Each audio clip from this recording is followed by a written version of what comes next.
So now that I have my hair in a ponytail, I have my yoga mat out and I can show you how I finally got back onto my mat. And I started in a tabletop position and using the support of both legs and my left arm, I let my hand go down into what would be like the pendulum position.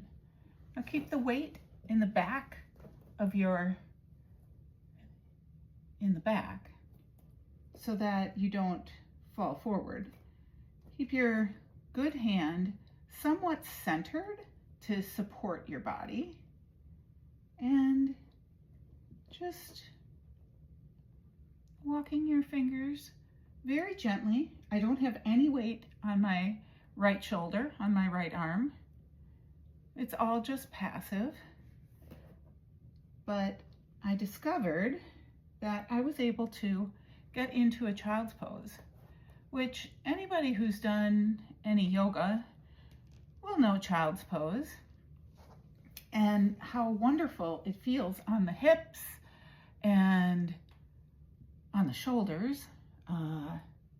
But you can do a child's pose kind of like when you reach across the table in that table stretching exercise. But this allows you to open up your lower back and it just feels wonderful. So, you know, maybe rest your elbow down so that you don't have to worry about the weight collapsing into your surgical shoulder. But then you can breathe into your back from here. Breathe into that space between your shoulders and let that relax. Send your breath into your rounded spine and move your hips side to side.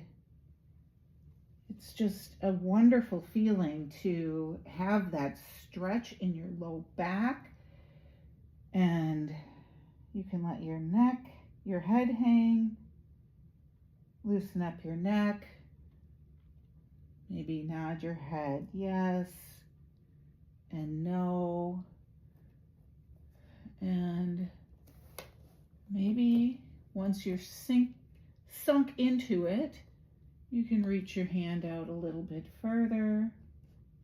Now, I'm not putting all of my weight. In fact, I'm leaning somewhat towards the left.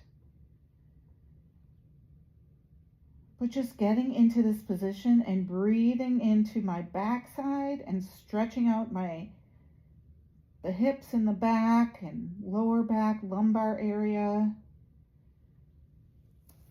Oh, that's just so relieving. If you're somebody who practices yoga like me, I'm so happy to be back on the mat.